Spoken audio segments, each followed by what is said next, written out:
Айтчы bir арманыңды аткарайын. Сен мага ушундай кызмат кылдың, ыраазы болдум. Bir арманың болсо айтчы аткарайын десе ажырашабыз. Анан падыша айткан экен, ооба мен биринчини ичкенде ушул бакты өзүмдүк кылып тартып алып, кээде келип ичип эс алып турсам деп ойлодум эле. Адамдын жүрөгү бузулса, атмосфера бузулат. Молдого барып никелендиңби? Ажырашканда да молдого барып кантип ажырашыш керек деп сураш керек.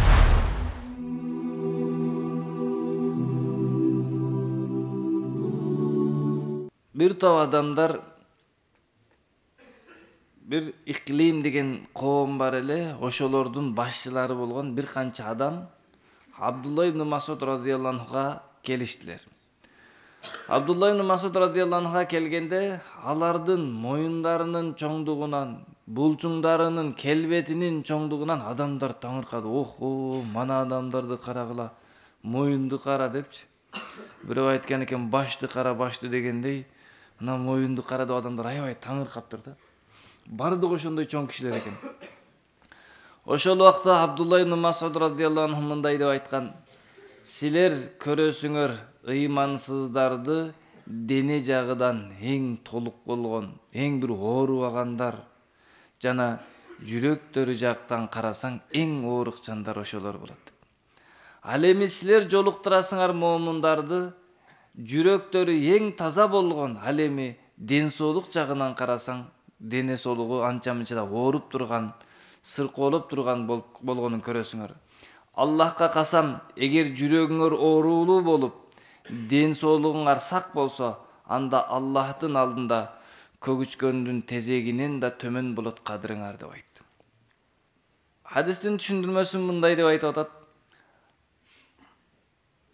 адамдын ден соолугу сырткы келбети, ал эми жүрөгү анын ички дүйнөсү.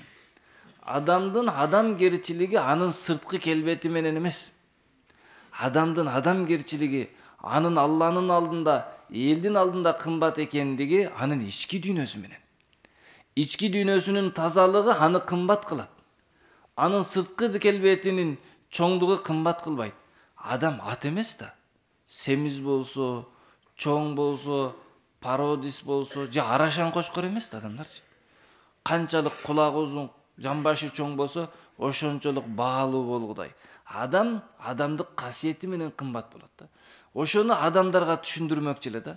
Адамдардын баары таңыркап, желкеси чоң болуп турса, булчуңдары чоң болуп турса, ошол адамдарды көрүп алды дагы охо деп таңыркап, кандай жакшы адамдар дегендей бир сезим келип кеткенде айтты, жок андай эмес деди. Бул дүйнөдө момун инсандардын жүрөгү таза болот. Жүрөгү оорулуу болбойт. Ал эми алардын ден соолуктары анча-мынча ооруп турат. Жүрөгү ал эми ыймансыздардын ден соолуктуу болот. Кышта аз жук эле кийим кийип алат. Оорубайт да, таң каласың булар эмне болот экен депчи. Ал эми кышта дагы алар эмне кылат, оорубайт. Жазда деле оорубайт. Жүрөктөрү эң бир оорукчан ошолор болот. Жүрөктүн оорусу эмне? Жүрөктүн оорусу эң биринчиси ширк болуп саналат. Ыймансыздык эң чоң оору болуп саналат. Экинчиси көрө албастык, дүйнөнүн сүйүүсү, кедейчиликтен коркуу жана башка толгон токой жүрөктүн оорулары барат да. Ошол оорулар менен жүрөгү ооруган, ошол ооруларды толтура албай кыйналып жүрөт жашоодо. Билесиздерби, эмне үчүн алар жасанганды жакшы көрөт? Кайра-кайра кийимдерди алмаштырганды жакшы көрөт. Себеби жүрөктүн ичи ооруганда, кыжаалат болгондо, ошол кыжаалатчылыкты оңдош үчүн ойлойт экен да, жакшы жаңы мода кийим кийип алсам, жүрөктөгү кыжаалат кетип калат депчи. Баягы кийимди кийсе, кыжаалатчылык дагы деле турат. Жок, болбой калды. Эми тырмактарымды узартышым керек дейт. Тырмактарын узартып көрөт. Карап көрсө, дагы деле жүрөгүндө кыжаалатчылык бар. Эриндерин чоңойтуп көрөт. Ал дагы болбойт. Бактылуу боло албагандыктан эмне кылат? Сыртыны жасалгалап, жүрөгүндөгү кыжаалатчылыкты кетирсем деп ойлойт да. Жүрөгүнөн кыжаалатчылык кетпейт да. Жүрөктөн кыжаалатчылык кетпейт. Жүрөктөн кыжаалатчылык кетиш үчүн биринчи ширкти кетириш керек. Экинчи дүйнөнүн мухаббатын кетирүү керек. Үчүнчү дагы дүйнөдө көрө албастыкты, ушакчылыкты, гыйбатчылык, жүрөктүн ичиндеги болгон толгон токой жаман сыфаттарды кетирүү керек. Андан инсандын жүрөгү таза болгондон кийин инсандын сырткы денесинин тазалануусу жеңил эле да. Сахаба разияллаху анхумдар да биринчи инсандын ички дүйнөсүн тазалоону биринчи карайт эле сыртынан. Бүгүн адамдар сыртына карап туруп баа берип, анын сырты кийимине карап турат. 2 күндөн кийин алдап кетет да. Bir adam менен bir мамиле түзүп иш кыла турган болсоң, сырткы келбетине карап, сыртка чыгып анысын мунусун карап, эгер костюм кийген болсо, галстук болсо, жакшы адам экен дейсиң, bir жумадан кийин карасаң уктатып кетет да. Сахабалардын доорунда, пайгамбар алейхиссалам доорунда адамдын ички дүйнөсүнү ар кандай жүрөктүн ооруларынан тазалаш бул эң зарыл нерсе эле. Ал эми бүгүн сыртыны оңдош эң зарыл болуп жүрөктү унутуп калды.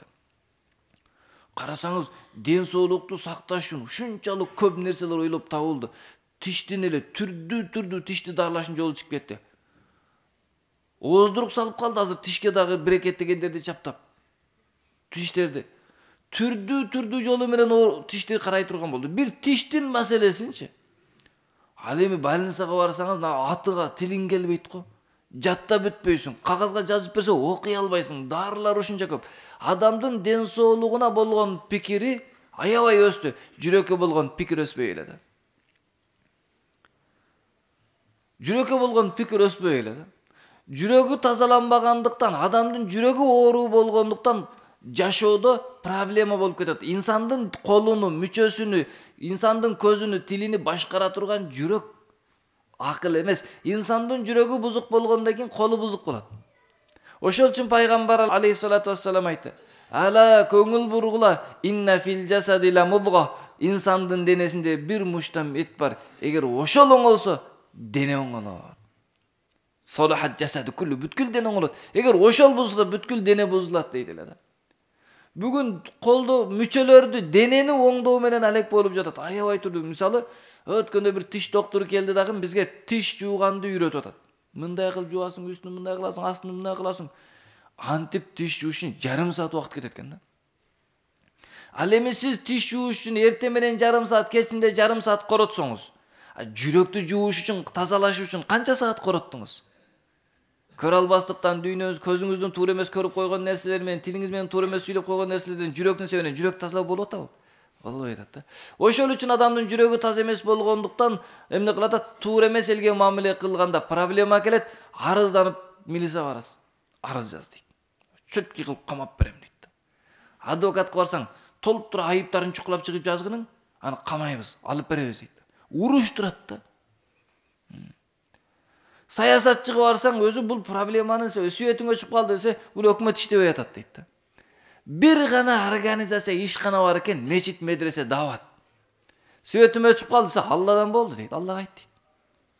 Сенин күнөөң бар, ошо күнөөң сөйдөн өчтү төлөгөн белең жок. Ошо күнөөң да, убакта төлөп койбойсуң.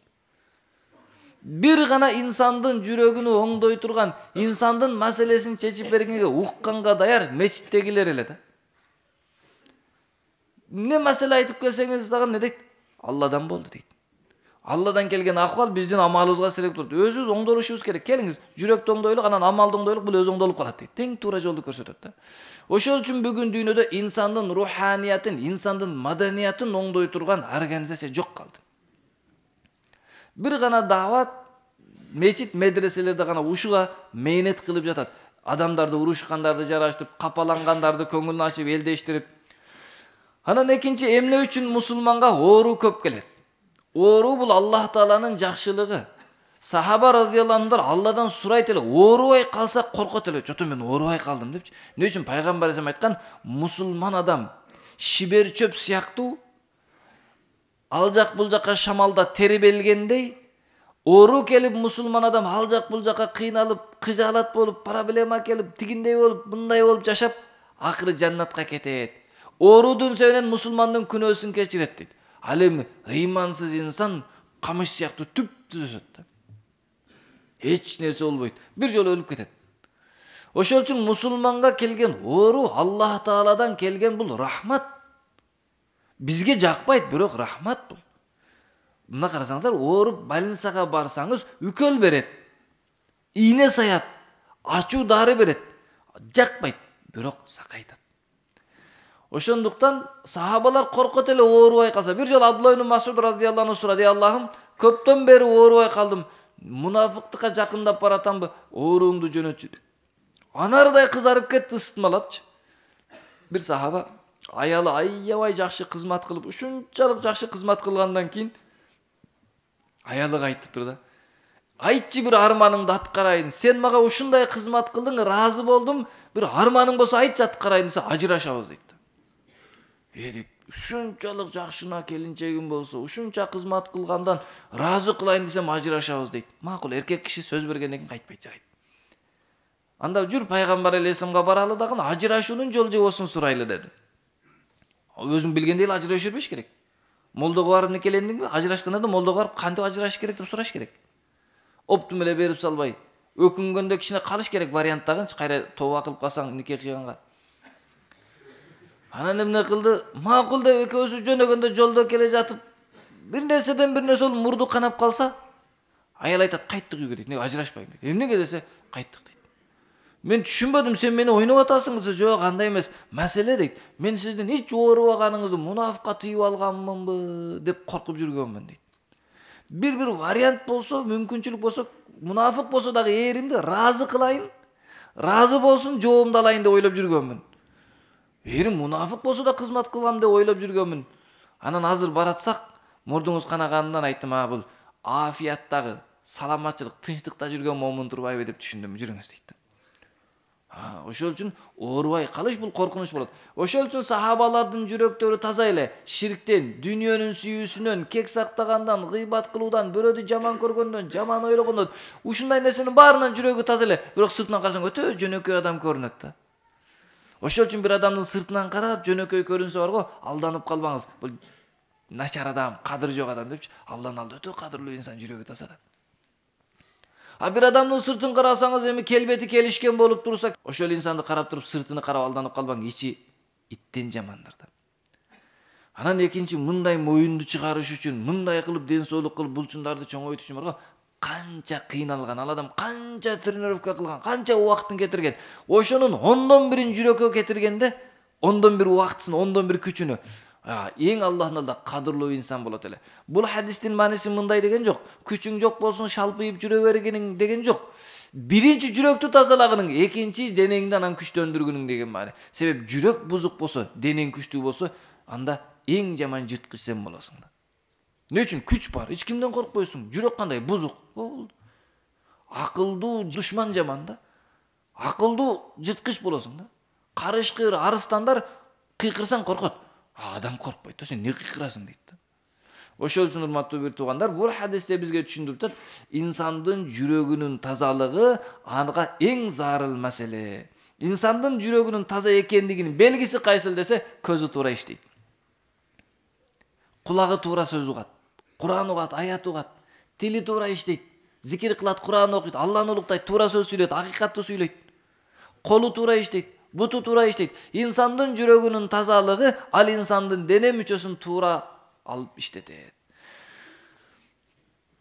Ошондуктан Абдулла ибн Масуд радыйаллаху анху айтып атат: эгерде силердин жүрөгүңөр оорулуу болуп, жүрөгүңөрдү ар кандай жүрөктүн оорусунан сактабасаңар, ал эми ден соолугуңар чоңоюп кете турган болсо, Аллахтын алдында кадырыңар көгүчкөндүн тезегидей да болбой калат. Эч ким эмессиң сен, акылың бар болуп туруп, Аллах сага ушунчалык күч кубат берип туруп, жүрөгүңдү оңдободу.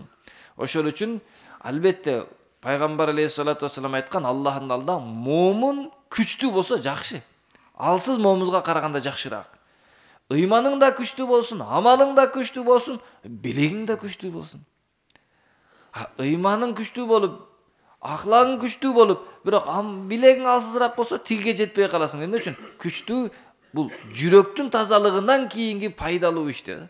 Инсандын күчү пайда жакшы болуп саналат, инсандын жүрөгү таза болгондон кийин, амалы жакшы болгондон кийин болуп саналат да. Ошол үчүн баяндалат да, инсандын падыша өзүнүн шаарыны кыдырып, айланып жүрсө, шаардын четинен бир бакчага барып калат да.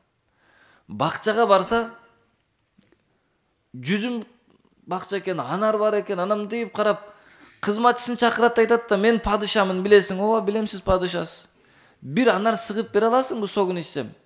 "Менин кожоюнум айткан, ооба, Өткөн адамдар болсо, жолоочулар болсо согунан сыгып бере бергениң садака болсун деп айткан. Келиңиз, бир сок сыгып берет.